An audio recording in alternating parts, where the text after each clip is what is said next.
नमस्कार. राज्यसेवा पूर्वपरीक्षा 2020 यामध्ये विज्ञान घटकावर साधारणतः 24 प्रश्न आले होते आणि ते 24 प्रश्न आता आपण वन बाय वन पाहणार आहोत आणि त्याची उत्तरं शोधणार आहोत. तर चला सोडवायला सुरू करूया. पहिला प्रश्न हा ध्वनी प्रदूषणावर आहे. ध्वनी प्रदूषण आवाजाची पातळी डीबीमध्ये मोजतात आणि हे डीबीमध्ये पातळी दिलेली आहे. तर 100 dB जर असेल, 100 dB आणि 100 dBच्या वरची जर पातळी गेली तर कायमची श्रवणहानी होते. सो एला 3 असणारा पर्याय आपल्याला पर्याय क्रमांक 2 पर्याय क्रमांक 1 मध्येच मिळतो. बाकी हे उत्तर असू शकत नाही. त्यानंतर आपल्याला दुसरा पर्याय जो 40 dBचा आहे. 40 dBचा पर्याय आपल्याला सांगतो की झोपेमध्ये अडथळा होतो. तर आपल्याला इथं दोन्ही पर्याय अजून पण शाबूत आहेत. 70 dBचा पर्याय सांगतो की भाषणामध्ये व्यत्यय होतो. तर हा आहे. त्याच्यानंतर 90 dB कार्यक्षमतेची हानी. तर हे 2 हा पर्याय उत्तर बरोबर आहे. पुढे जाऊया आपण. तर प्राणीचे जात कोणते, प्राणी जात आणि त्यांचं काय महत्त्व आहे याच्या जोड्या लावायच्या आहेत. प्रश्न क्रमांक 35 मध्ये कीटक हा पीक परागण वाहक आहे हे आपण शिकलेलो आहोत. तर एचं 2 असणारा पर्याय ठीक. त्याच्यानंतर सर्प हा उंदरांपासून संरक्षण मिळवून देतो, बरोबर.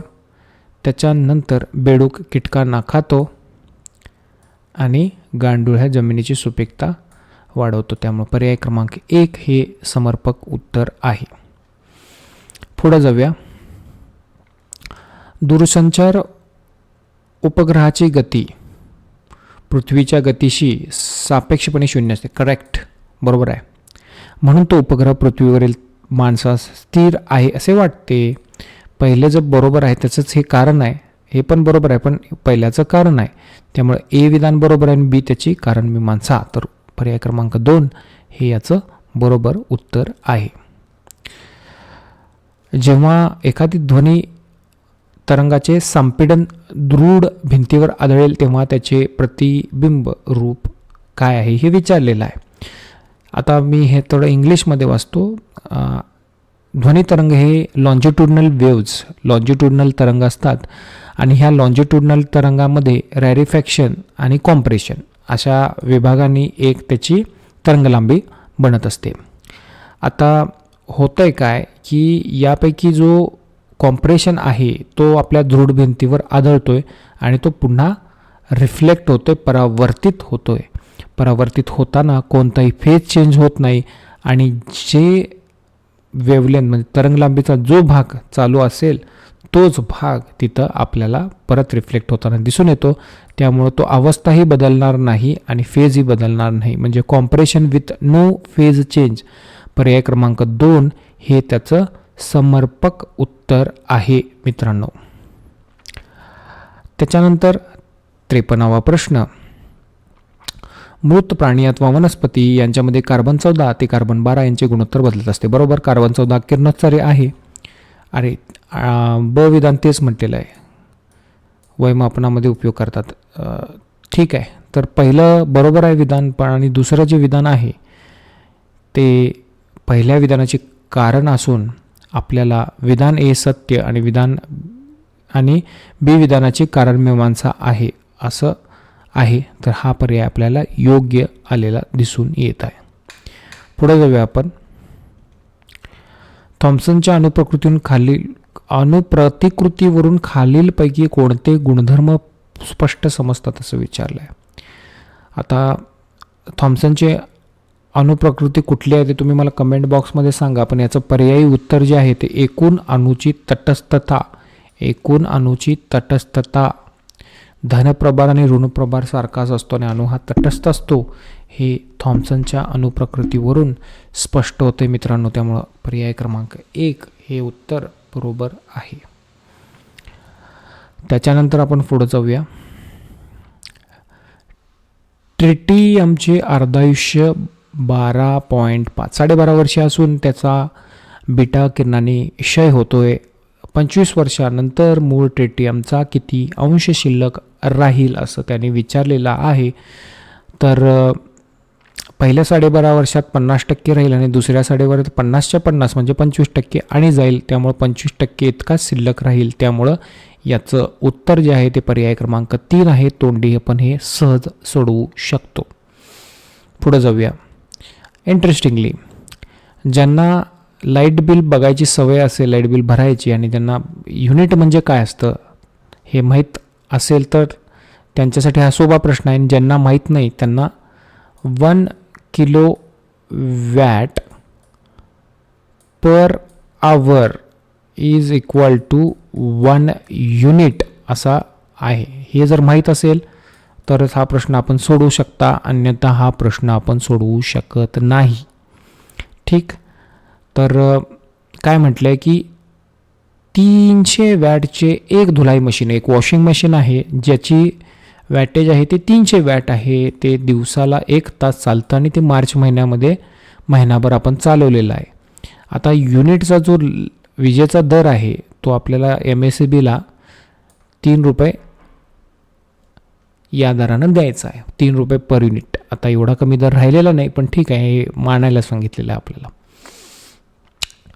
तर 31 दिवसाचा महिना असतो मार्च महिना, त्यामुळे इथे 31 गुणिले 300 वॅट म्हणजे टोटल 9300 वॅट इतका वापर झालेला आहे.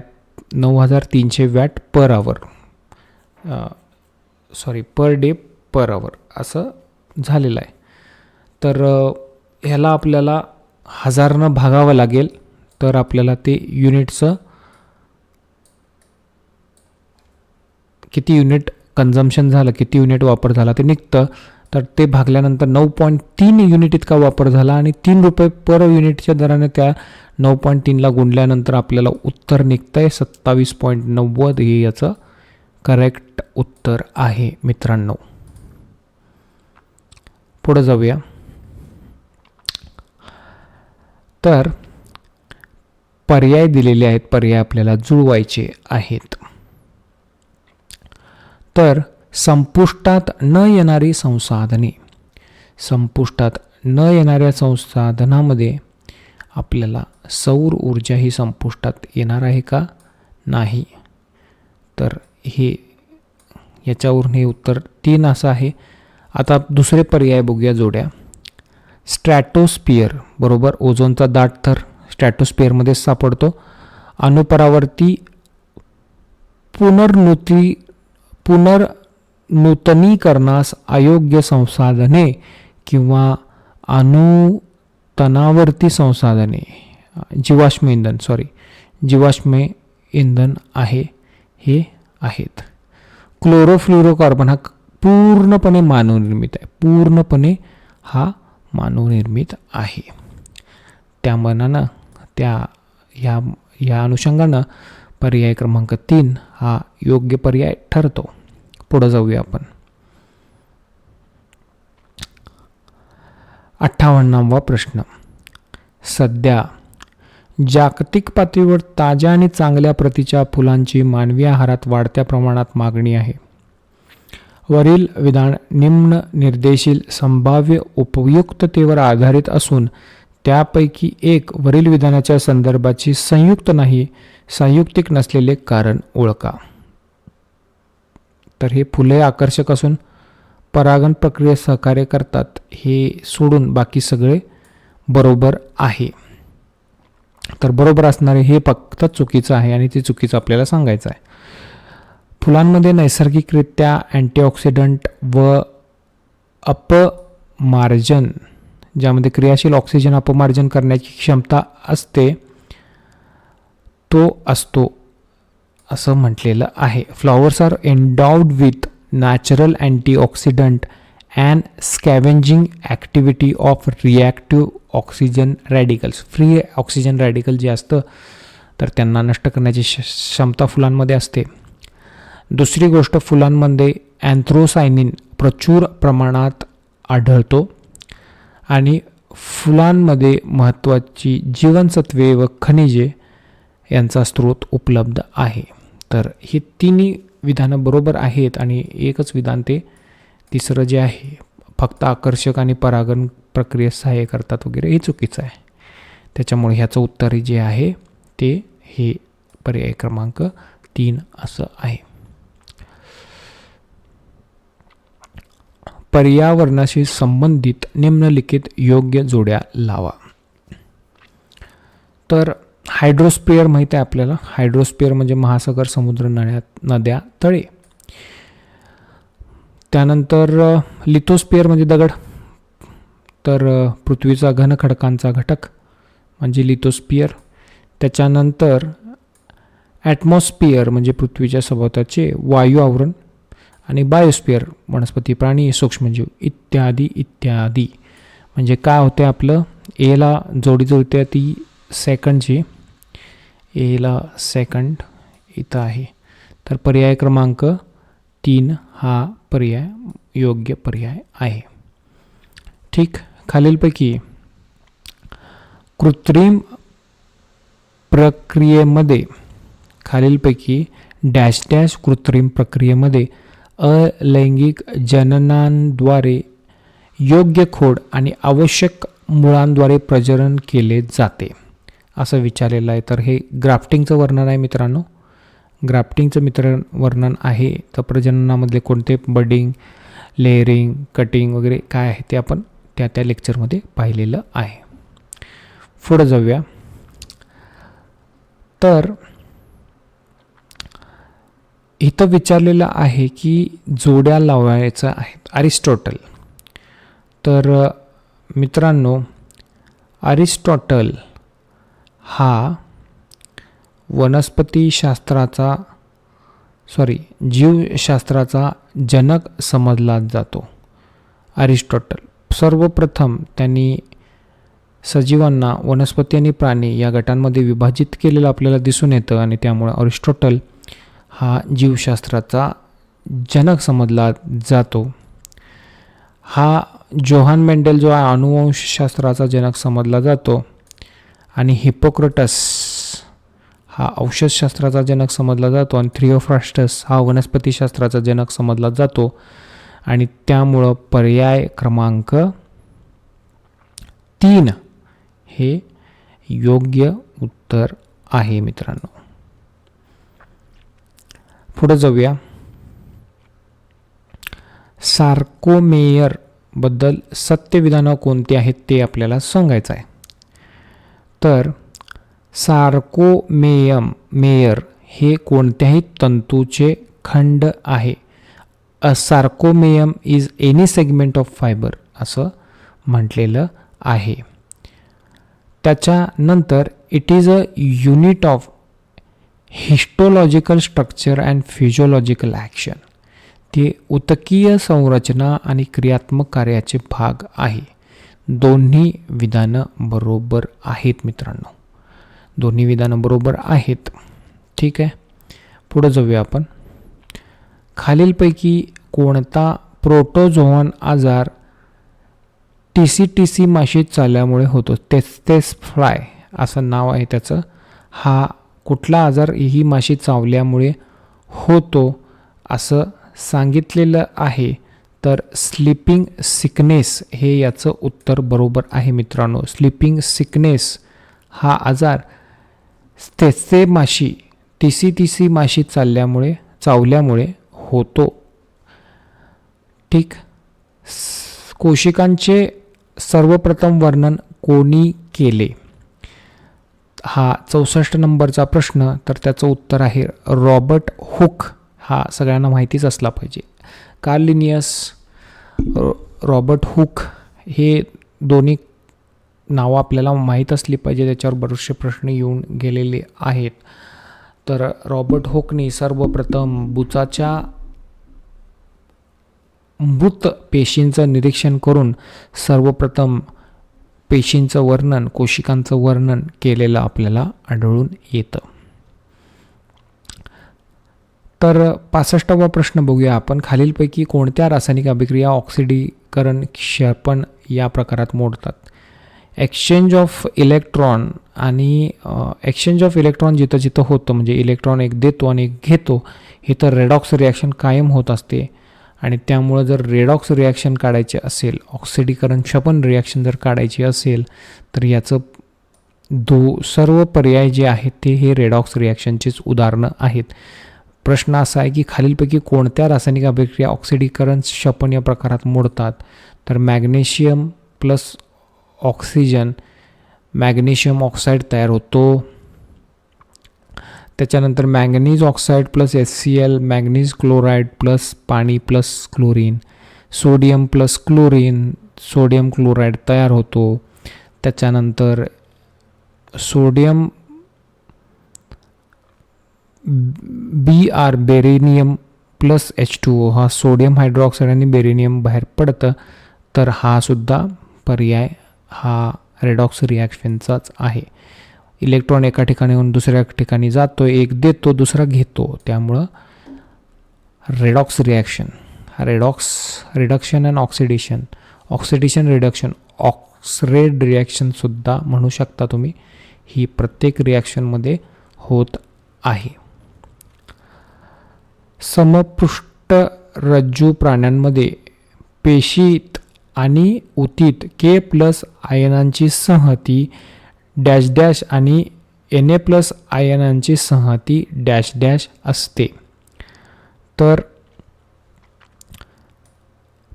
सोडियम आणि पोटॅशियमबद्दल विचारलेला आहे.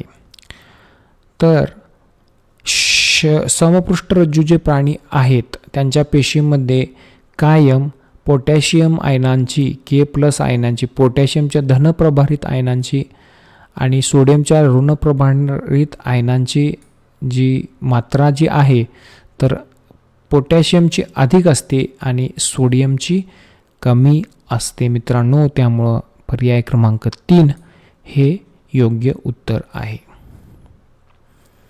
रासायनिक घटाचे विद्युतगामक बल धन असते तेव्हा अभिक्रियेचा मुक्त ऊर्जा बदल हा डॅश डॅश असतो असं दिलेलं आहे.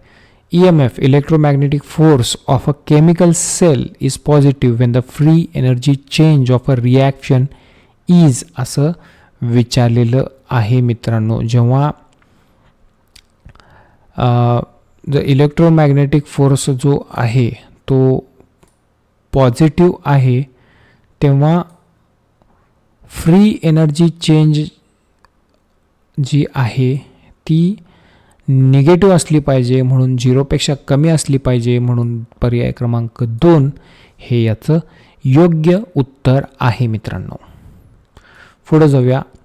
आधुनिक आवर्त सारणीतील अणूची त्रिज्या हा आवर्ती गुणधर्म विचारात घेता खालीलपैकी कोणते विधान बरोबर आहेत असं विचारलेलं आहे. तर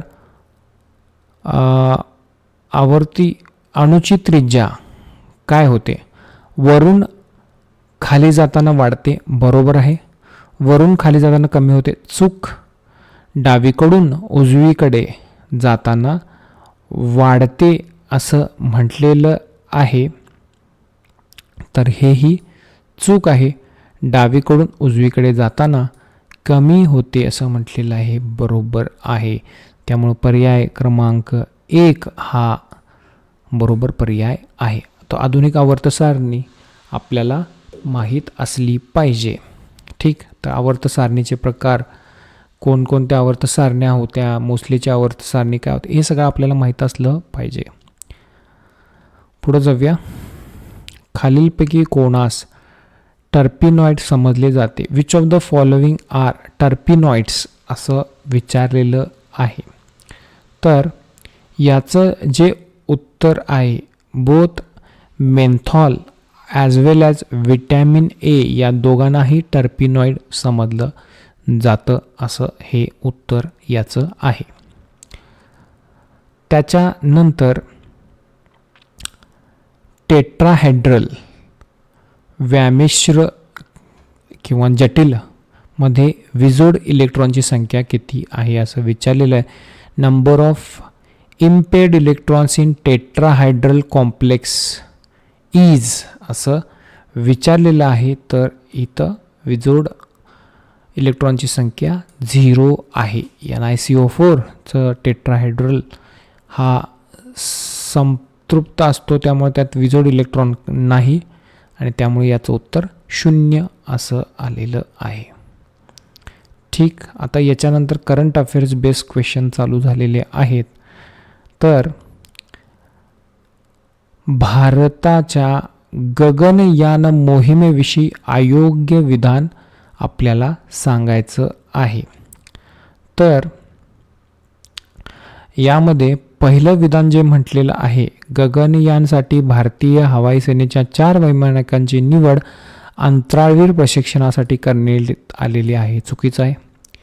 त्यांचे प्रशिक्षण रशिया येथील युरी गॅंगरिन कॉस्मॉनॉट सेंटरमध्ये करण्यात येत आहे, हे पण चुकीचं आहे. या मोहिमेची घोषणा पंतप्रधानांनी 2014मध्ये केली होती, बरोबर. याचे नियोजन 2022 साली 5 सदस्यांचे चमू एका महिन्याचे अंतराळातील वास्तव्य यासाठी करण्यात आलेले आहे, बरोबर. सो पर्याय क्रमांक 3 हा बरोबर आहे. बाकीचं वरचे 2 विधान आहे ते चुकीचे आहेत आणि खालचे 2 विधान आहेत ते बरोबर आहेत. आता त्यानंतर प्रश्न विचारलेला आहे की जगातील सर्वात मोठा अपृष्ठवंशीय प्राणी कोणता आहे? The largest invertebrate a spineless creature in the world is colossal squid. Colossal squid हा स्पाइनलेस पाठीचा कणा नसणारा जगातील सर्वात मोठा प्राणी आहे. तर या प्रश्नाने आपला 2020ची प्रश्नपत्रिका सोडवण्याचं समाप्त होतं आहे.